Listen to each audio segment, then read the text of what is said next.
Hey everybody, How are you, Zach? I'm doing good. Hey Jeannie, hey Mark, I just want to take a second to, kind of just ask you guys and kind of lean on your experiences, from our few conversations we've had, what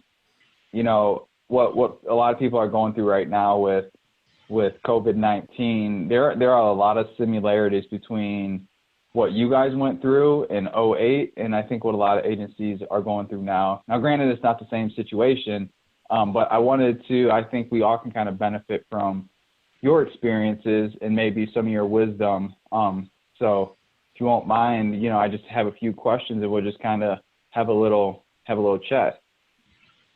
Sure. Sounds good. Sounds good. Okay, cool. So first off, could you kind of talk a little bit about your experiences in 2008, kind of what you went through, and maybe even talk about some of the similarities that you all see from, what you went through and what's happening right now for agencies? Jeannie, would you like to take a shot at that? Well, I see a couple similarities in '08. That was one of the things that people had really, it came as a shock, and I don't think people were quite as prepared as what we all think we can be. And one other similarity I kind of liken to this too is when H1N1 happened to us. And this kind of was an eye-opening experience of how do you actually conduct business and still do business if you can't have people in the office.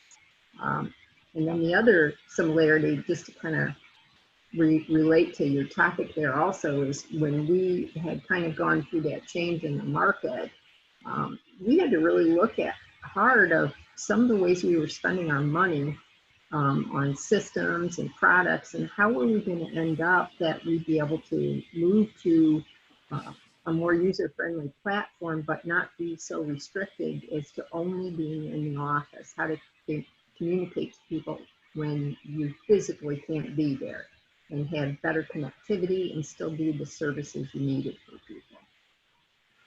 Right.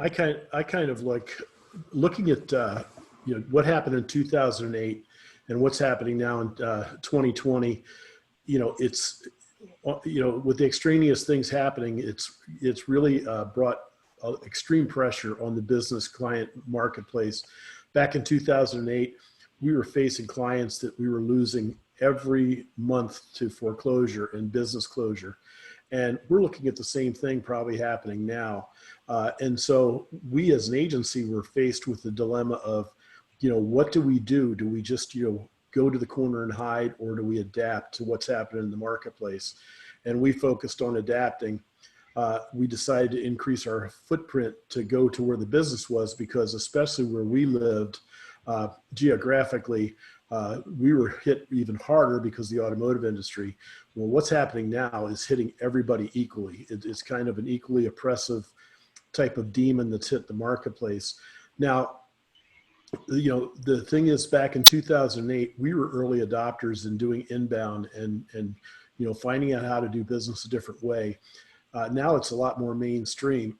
And so there might be some advantages. One of the disadvantages, because there's more people there, it's hard to be recognized.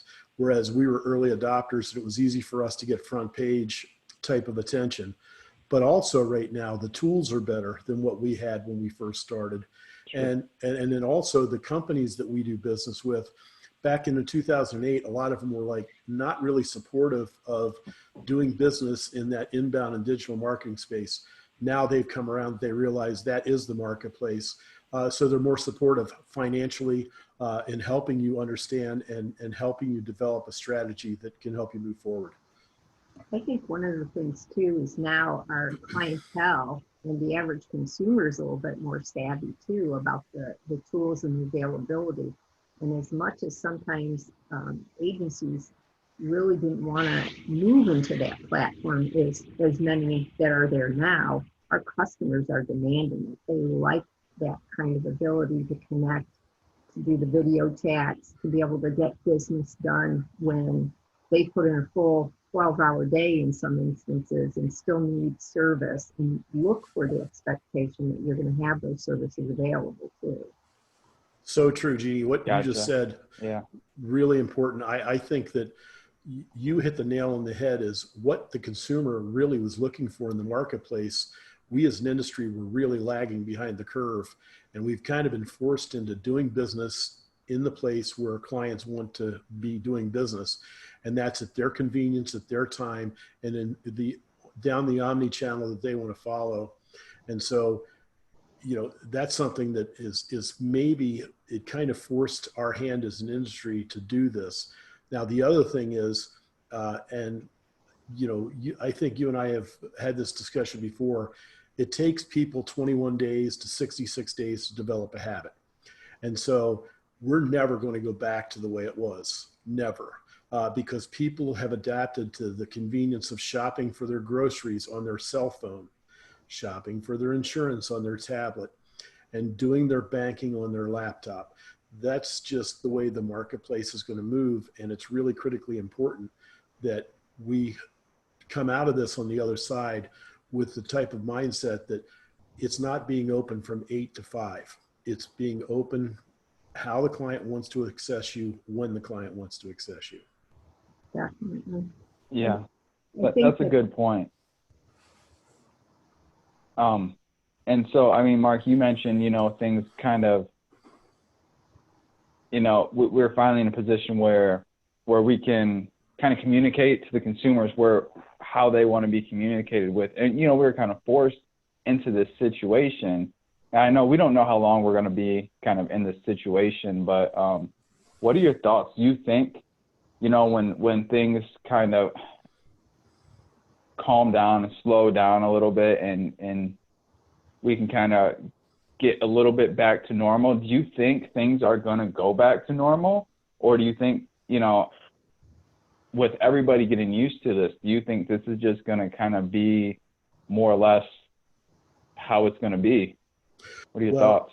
Well, it's interesting you say that. Is going back in comparison to 2008, on top of the economic crunch, we were also having a crunch, especially in property insurance in the insurance industry. So we were having economic issues, plus we had trouble with underwriters who didn't want to write business. Well, right now, we kind of are in the same situation where we have businesses that have no revenue coming in, so they can't afford insurance. We have underwriters that don't want to write new business until they figure out what's going to go on with business interruption, for example. Getting your payrolls right for workers' compensation. So if you look at that, from an insurance agent standpoint, it's like, well, should I huddle up and do nothing and ride this thing out? Or is this an opportunity? And I actually think that, you should stop marketing and selling when people stop buying. But right now, people are going to be just buying differently. They're going to be buying digitally, and also they're going to be buying from a position of, I need to protect my business. I need to protect my family. So an agent that positions themselves that they're there reaching out to people as a trusted advisor, it's funny because everybody's like, well, this company won't write new business and that company won't issue new property policies. This is really the time when we should be focusing on the fact that they should not be buying a company. They should be buying an agent and an agency. So, positioning yourselves to put tools and resources in front of people to help them through this period, make you a trusted advisor. So I think it's important to say that it's not just trying to find a new market that'll write business income. It's saying, I don't care what I could give me a project. Let me look at your program and see if I can find you ways. If we can't do anything, let's make sure you're positioned the best you are with what you have now and take over the file from another agency. I think that that's going to be kind of like an opportunity to stand out from your expertise and trusted advisory by being out there where people are looking. I would agree with that, Mark. And I think something else to kind of think about too is this really does put us all in a position that I think a lot of the policies for data protection and how you track your own agency on the types of computers and all the cell phones that you're using right now is how are you offering protection not only internally, but relaying that to our consumers and businesses it is something that they need to watch and protect themselves. And I would imagine we're going to see a change in cyber for individuals as far as the standard home, and then what you're going to see happening at a business level. Because if physically we are not going to be transacting and doing business, we're recording conversations now, we're sending data through encryption.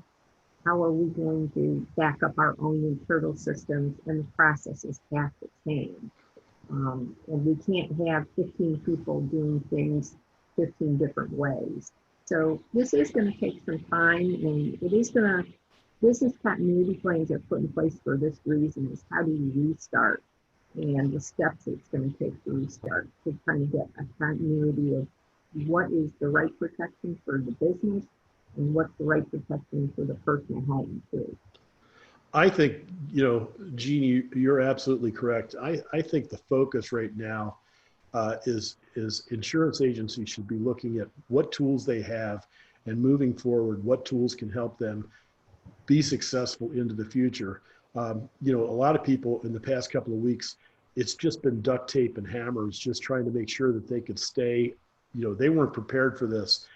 So when it calms just a little bit, when it calms down to just a crazed frenzy, when we reach the point where we're just crazy frenzied, it's time to maybe reevaluate the tools that you're going to be using moving forward. And also, when you're looking at, cutting things, is, look to the future, don't look to the past as far as making business decisions. Trying to make sure that your agency is 2020 friendly. And, try to make sure that you have a tool that allows you to reach out to clients, allows you to communicate with clients, allows you to look and see what clients are looking for to make more intuitive decisions on what you talk to them about. Trying to incorporate the tools with the expertise. So if you don't have an insurance policy that you can sell new, you can still sell you. Yeah, it's funny.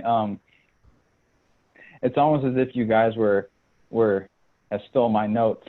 You guys covered a lot of stuff that I wanted to ask you, but I did want to ask. I mean, you kind of brought up a really good point, actually a few good points.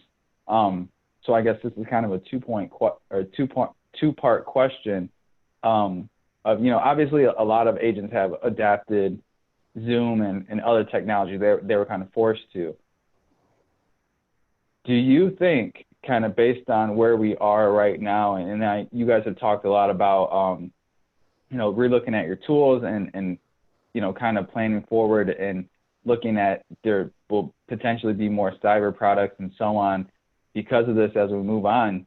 Do you think that agents are finally caught up with the digital tools they need, like having the online meetings and being able to work remotely? Or do you think we're still like kind of at the beginning phase, and that there's still more tools that they should be looking to, adapt and kind of bring in-house in order to, to continue doing business in 2021 and 22?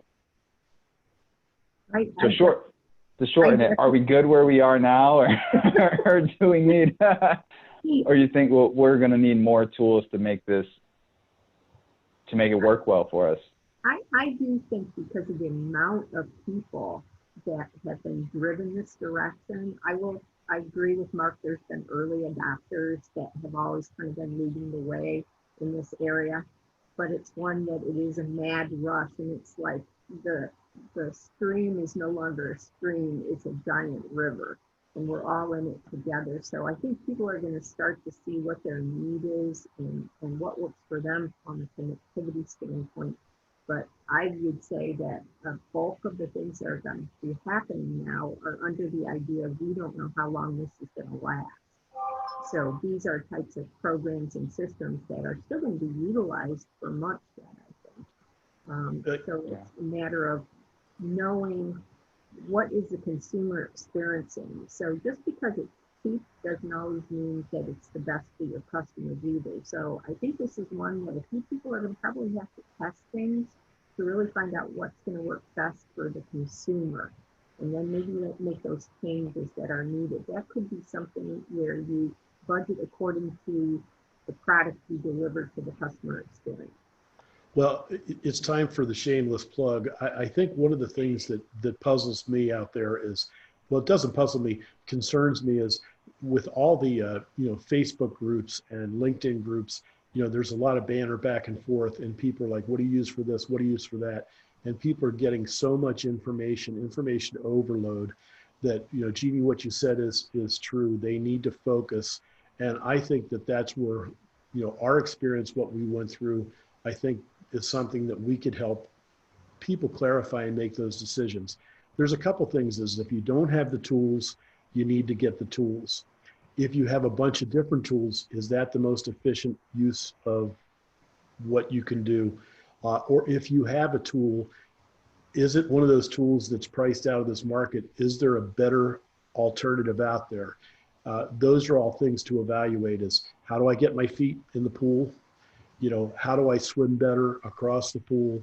And then how do I make sure that I'm not in too deep in the deep end when I get tired? Yeah. And that kind of brings up, kind of the second point of my question too is, I'm sure some agencies are looking at this and, I'm sure some, if they're not struggling financially yet, are looking at like, we don't know what's going to happen.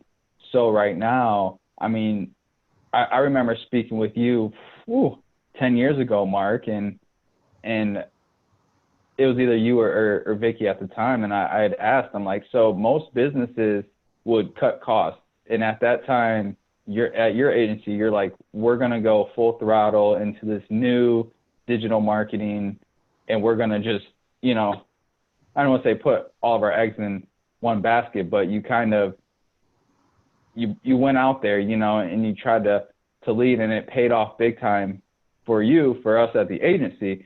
So for agents now, I mean, obviously there's going to be some costs you got to look at cutting, but, from a realistic standpoint, what should agencies be doing? Should they be looking at, let's take a risk and let's invest in tools while, our clients still have jobs and mortgages and policies? Or, do we, just kind of lay back, cut costs and see where things roll out? So should we be investing more and looking at things, or should we, how should we be balancing this, as agencies? The hard from question, a cost perspective. The hard question is using this time that we've radically changed the way we do business to break out of the traditional thought processes. And as you're putting together your budget, don't look at things that are comfortable to you and your staff. Look at what's functional for the success of the agency moving forward, being more sales oriented and less service oriented. We found out now, for example, where I'm staying, is we can't even go into the bank at all. We're not allowed in the bank. We've been forced to do everything transactionally over. So bricks and mortar, the banks, if you want money, get it out of a machine. If you want a deposit, take a picture of a check. Well, that's what we've got to start positioning ourselves to do and make those hard decisions that are uncomfortable and move those habits into where the marketplace is going. It's a challenge. I know that there was a lot of uncomfortable portions of our transition. I've said this many times. I used to be a very handsome man, but I ran into a lot of trees along the way. So that's where we're at right now, is the fact to challenge yourself to make those decisions, not based on your comfort or your staff's comfort, but on the future of the marketplace and where you can find your niche. And the thing is, as I said it earlier, I'm stealing this from somebody else that I read today, is you should stop investing in sales and marketing when people stop buying. People are not going to stop buying right now. They're just buying differently. And they might stop buying from you. I would definitely agree with Mark under that. I think one of the things that's always important, though, is when you make that decision, don't leave tools still running that allow people to revert back to doing it the old way. When you're going to convert to something, shut those tools down. People have a habit and a natural gravitation that unless you, as Mark said, you go all in with it, you don't want to end up running multiple systems with it. This is the change, and you're going to communicate it. But also don't forget, if you're going to make that change, make sure you let the customers know. Roll it out in a way, in a manner that it gives everybody kind of that look behind the curtain. This is how we're going to be doing it moving forward. Hey, Jeannie, what a fabulous point is, because if I've got two properties, I have two different places, I have to use two different insurance agencies, just because geographically they don't do business in the, other, I can't go with one agent is what I'm trying to say. And during this period, my one agency has done an outstanding job communicating how they're there for us. The other one, who actually is probably more suited to be where they're supposed to be today, has not said boo, has not said a thing to me. Yeah. And I think it's important too for agencies to realize too is like what a lot of agencies ran into now is don't wait until you're faced with the decision that you have to make a decision, you have to adopt or else, because, like what we experienced, like there's a learning curve, and it takes time. So to realistically say, hey, we'll wait till the market shifts and then we'll start learning this stuff, last second, it doesn't work that way. So, so Mark, I know you're, you're retired, you're enjoying yourself. Jeannie, you're not quite there yet, but you're not the agency owner, or you're not an agency owner anymore. But I wanted to ask you, if you guys were still owners, what would you do in this position right now? If you were in their shoes, if you were an agency owner, what should agencies be doing right now? Jeannie, I think I'm going to let you speak after me. The one thing is when we were owners together is we never accepted our destiny. We made sure that we made our destiny. I would definitely agree with that. And I think I would probably, I know as uncomfortable as this would seem to somebody right now, when you start over and you look behind you, would you do it all the same way again? I would say start with a clean slate. And if you move it forward, what should it look like in a year when you look back? I think those are the things that start it from scratch, and here's the tools you have to do. Now that's conceptually, but then pick the products and services you can start with, integrate them in gradually with it. Make sure it works. Voice over IP is a great place to start. It's a communication tool, of how you're going to talk to clients. You're going to talk to them, exactly how we're talking today, using internal video and audio. It should work. So the basics, start with the basics and roll it out. And a lot of the things you'll find you're using and doing, it scares you because you might not have known you're still paying for it and you never use it, or the things you have that aren't connected fully, utilize all your tools. And I think you'd be amazed at a lot of that. But start the roadmap over again, look at from scratch. As if the whiteboard is telling you, throw me up for the future, what are you going to put up there? And I think you have to take that mentality. Yeah. Those are some great responses. I appreciate it. And I don't want to take up too much more of your time. So, honestly, I have some more questions, but I'm just going to leave it there because that's great. I think now is really the time. I know a lot of people are scared and it's a confusing time, but, what else is there to do other than try to take control of your own destiny right now? Kind of put one foot in front of the other and just take this time, say, okay, things are not great this second, but what are we going to do and where are we going to move forward? So thank you so much, Jeannie. Thank you so much, Mark, for your time. Is there anything you want to add before you guys head out? There's always another blue sky and another day. So hang in there. And I think that's when if you haven't started planning, start working on it and keep your staff motivated and you'll get there. Thanks, Jeannie. All right. Have a great afternoon, everybody. We'll talk to you later. Thank you.